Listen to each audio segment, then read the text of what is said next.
Hey everyone, welcome to the ranking. Here's my ranking of all of Tim Burton's movies. Years and years ago, when I first started this YouTube channel, I did my top 10 favorite Tim Burton movies, and like I did with Spielberg movies, opinions always change and stuff, and I actually want to talk about every single one of the films these filmmakers have directed. I did this with Spielberg just a few weeks ago. I ranked every single one of his films. I'm going to do the same thing with Tim Burton. I want to rank all 19 films he has directed, from my least favorite to my favorite. I'm going to rank them all. Here we go. Let's get to it. Coming in at number 19 is Dark Shadows. Dark Shadows, I think, is the worst Tim Burton movie. I never really watched Dark Shadows, the soap opera. Don't know much about it and stuff. I like the Addams Family, so I thought this movie would be a lot like the Addams Family and stuff. It'd have that same sort of humor as the Addams Family or Beetlejuice. I was really excited to actually see it when I saw the trailers, because I like Johnny Depp, I like Eva Green, I like the whole cast, Michelle Pfeiffer, Chloe Grace Moretz. It just had a really cool cast, had a cool concept, really funny comedy, but all the best jokes were in the trailers, and just the movie didn't work. I didn't mind Eva Green. She was kind of enjoyably over the top, but she was fine. Other than that, I didn't care for it. It wasn't my kind of thing. I usually like dark, gothic comedy, but just, it didn't hit for me. It didn't hit for me, and I think this is actually easily his worst film, and yeah, just, Coming in number 18 is Planet of the Apes. His version of Planet of the Apes is absolutely ridiculous. I don't know what the hell he was doing. Some of the weird shit they put in this movie with the monkey sex, so weird. Tim Roth is very enjoyable as Thade. He makes up for a lot of the film because he's so over the top. It's kind of funny to watch. But in the makeup looks really good. The prosthetics look really good and stuff. But it's just weird and awkward. The story doesn't make sense. The ending is so dumb, and just Mark Wahlberg isn't an interesting main character, and just, I don't know, definitely one of the weaker tier Planet of the Apes films. Damn true, damn right. It's not the worst, but it might be the second worst. It is the second worst Tim Burton movie, in my opinion.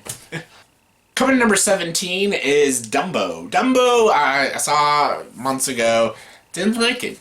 I like Dumbo. I think it's a good animated film. I actually could maybe see doing a live action remake of Dumbo, but they didn't do really well. They just copied a lot of things, and the things they added didn't make sense, and they tried to add the dark goofiness of Tim Burton's style, and just, it doesn't work. It came off clunky. It wasn't well structured. I like the performances of Colin Farrell, like Michael Keaton and Danny DeVito, but everyone else doesn't work for me. The CGI was a bit distracting at times. It just, I don't know, didn't capture the Disney feel of Dumbo, and just, I don't know, I didn't like the movie, and I thought it was a complete waste of time. Coming in number 16 is another Disney movie that's a waste of time. Alice in Wonderland. Alice in Wonderland, thank God he didn't do Through the Looking Glass, which is way worse, but Alice in Wonderland, I don't know. For one thing, it's not really Alice in Wonderland, it's the return of Alice in Wonderland, and it's not Wonderland, it's Underland. The things they change in this movie are just fucking stupid. Johnny Depp is a shitty Mad Hatter, Anne Hathaway's ridiculous as the White Queen, Helena Bonham Carter's not too bad, I think she's okay. Mila Wasikowska, an actress I really enjoy, is a shitty, bland, boring Alice. I liked Alan Rickman. Alan Rickman was good. Some of the effects in the world look cool, but some of it's a bit dated with the CGI. The Jabberwocky is not at all intimidating. I hated how they did Tweedledee and Tweedledum. Just, I don't know. Like, Alice in Wonderland's supposed to be like this really warped and trippy film, and I thought Tim Burton would have been a good choice to do it, but apparently he doesn't know what the hell he's talking about. I'm like, has he never seen an Alice in Wonderland movie or read a book? Jesus. I think Terry Gilliam should have done it. I think it would have been a much cooler film, but as for this one, it's not good. Coming to number 15 is Mars Attacks. Mars Attacks is supposed to be a fun B movie, and I know a lot of people enjoy this film, which is fine. I get it. I think they like this kind of shtick. This is not my shtick. I don't like this kind of films. Sometimes I like B movies. Like, I like The Blob. I like both versions of The Blob, actually. I guess just whatever hits you. This one I just didn't like. And this has a lot of, like, performances in it. Like, it has Pierce Brosnan, Jack Nicholson, Natalie Portman, just a lot of big actors. Elijah Wood, fucking Jack Black, like, and there's some genuinely funny stuff with the aliens, and the aliens look really cool in a silly way, but I don't know. This just wasn't for me. I couldn't get into this one. I've only seen this movie like once from like start to finish. Like I've seen it like 6, 7 times, but not like actually watching from start to finish. Because I don't know, I always like want to turn it off after I watch it after like 20 minutes and just I don't know, it's not my kind of thing and I don't care for it. Coming to number 14 is Charlie and the Chocolate Factory. Charlie and the Chocolate Factory isn't a good movie, but it is a guilty pleasure of mine. I really enjoy Charlie and the Chocolate Factory. I love the visuals. I like what they did with the factory, and I liked what they did with some of the characters and the child characters, and I liked that the golden tickets went around the whole world instead of like just the town. It's the whole world and everything. And I love that Willy Wonka's looking for children, not everybody. That was confusing from the original. But this one is nowhere near as good as the original. Willy Wonka and the Chocolate Factory is a timeless classic and is an amazing kids film. This one does some dumb things. Like Johnny Depp is silly in this movie. Some of the comedy doesn't work. The songs are good but not memorable, but the factory looks cool, the visuals are really good, the score by Danny Elfman's great, I like how they did the child characters, I like how they did the Oompa Loompas very differently. I like this movie. I know it's not very good, but I have a soft spot for it. Coming to number 13 is Miss Peregrine's Home for Peculiar Children. Again, I kind of have a soft spot for it. It's not very good, but I enjoy Asa Butterfield, and I love Eva Green in the movie, so that kind of gives it points. Sam Jackson's silly. I don't like him in this movie, and I like everything in the first 2 acts. The third act kind of loses me, and I'm like, okay, that's a little stupid, but I enjoy, like, these kids going to the school, and you can't see the school and everything. It's almost sort of like its own Narnia, but very Tim Burton-esque.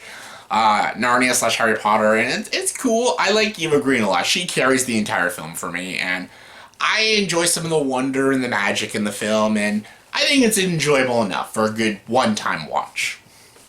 Coming number 12 is Big Eyes. Big Eyes is a very interesting concept and an interesting story. It's based on a true story about this woman artist, and the guy she marries basically takes credit for all of her work because women never got credit for art or anything that important back in this time period, and yeah, Christoph Waltz plays the husband that takes the credit, and Amy Adams is the artist, and it's a really good story. Christoph Waltz, I love him as an actor. He's a little over the top in the third act. He's really good throughout the whole movie, but then the third act, I don't know what he does with this performance, it gets a little silly. Amy Adams is consistently great throughout this whole movie. She's super good. I love the soundtrack and the score. I like, what's her name? Oh my god, what's her name? Fucking, Jessica Jones. Kristen Ritter. Yes, I just paused for like 2 minutes, like trying to figure out who this one is. She's great.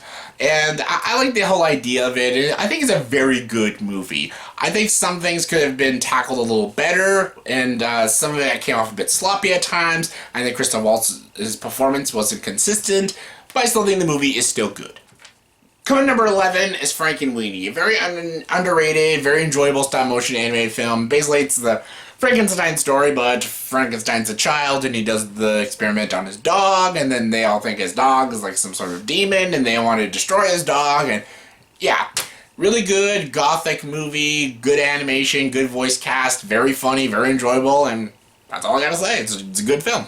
Coming number 10 is Corpse Bride. Corpse Bride is easily one of Tim Burton's most underrated films. I love this film. I think Helena Bonham Carter and Johnny Depp do a great job. I love the songs in this movie. I love the animation. I love the stop motion animation. I love the whole world. I love the underworld where all the dead people are. I like the little surprise twist with the bride and the Victoria's new husband Barkus. I love all that. That shit's all great. My only problem with Corpse Bride, really, is I wish it was longer. It's only a 75-minute movie. I think it could have added an extra 15-20 minutes.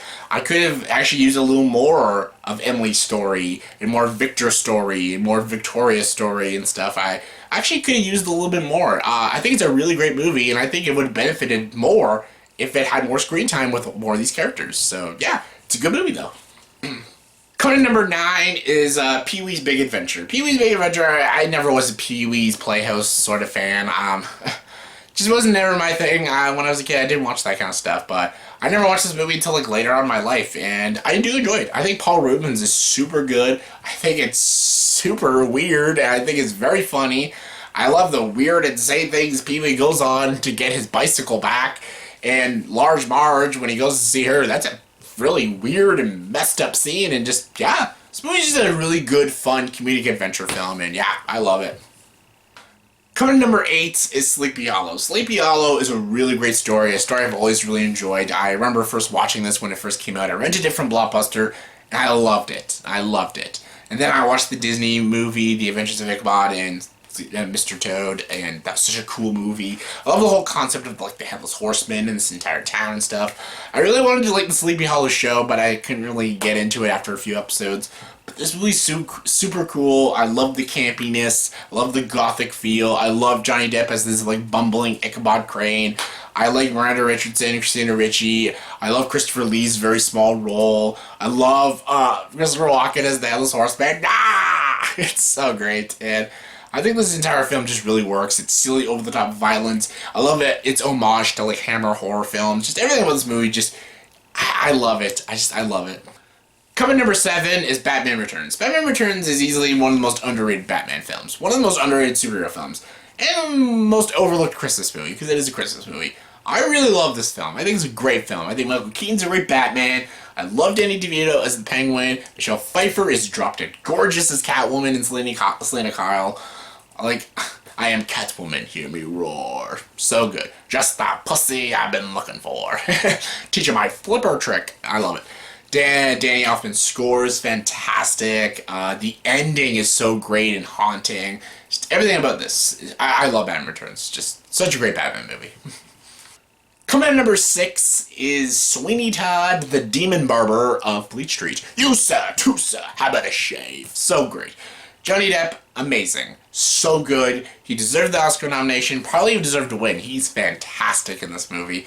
I love Alan Rickman as Judge Turpin. Helena Bonham Carter as Mrs. Lovett. Super great. The music's great. It's, again, very gothic, very campy. Sacha Baron Cohen is super good. The songs are so memorable. The ending has a great twist. Just a great musical.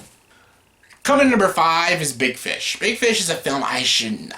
I just watched this a few months ago, just recently. Like, I only saw it like twice throughout my life. I saw it when it first came out, and I saw it like a couple years later. Then I watched it again a few months ago, and I'm like, why don't I ever consider this one of Tim Burton's best films? It's such a cool film, great unique story, so original, so fresh, so unique. And I love that it's about the story, about the dad's point of view, about his dad's life and how he met his mother, but it's very fictionalized because it's like telling a kid a bedtime story, and it just... And the way they do it, it's very fantastical and stuff, and just, it's such a cool concept and idea, and it's super funny and super adventurous, and I love this movie. Tim Burton's direction is really great, the writing is super solid, Ewan McGregor is really great, the scenes are so memorable, the visuals are so wonderful, and just, I don't know, it's so imaginative, so clever, just so original, I just love it. Coming number 4 is 1989's Batman. Batman is my favorite superhero, and I love Batman, the movie Batman. I think Jack Nicholson's a kick-ass Joker, Michael Keaton's a great Batman, I think he's my favorite live-action Batman. This brought Batman to the screen. I know the Adam West one did, but those were silly films. This one made the landmark, the pavement for superhero films. Batman. Coming number 3 is Edward Scissorhands. Edward Scissorhands is such a cool, unique, original story. I love the concept of this man with scissors for hands and, like, being accepted into this town, into society, learning what things are, like television and food and people and stuff. And such a cool, creative idea.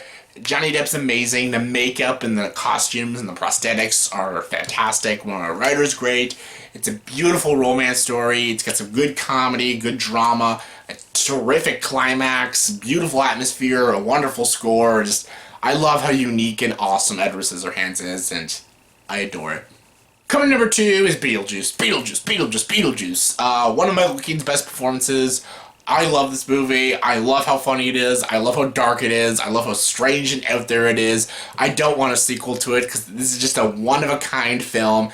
And yeah, it's one of Tim Burton's all-time best films. My number one favorite Tim Burton movie is, everyone knows, Ed Wood. Ed Wood's my favorite.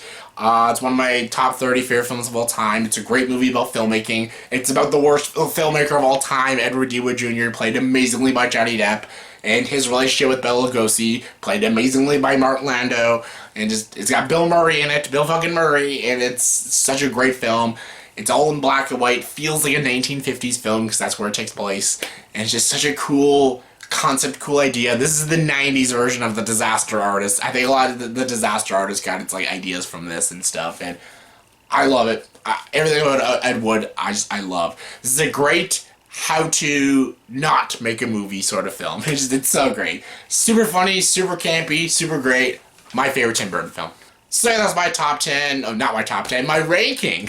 So saying top 10 is my ranking of all of Tim Burton's movies from least favorite to my favorite. So in the comment section below, please tell me, did you agree with this ranking? If not, give you guys a ranking of all of Tim Burton's films. In your opinion, from your least favorite to your favorite, comment below, let me know. And as always, if you like this video, please like, subscribe to this channel, and join the dark side.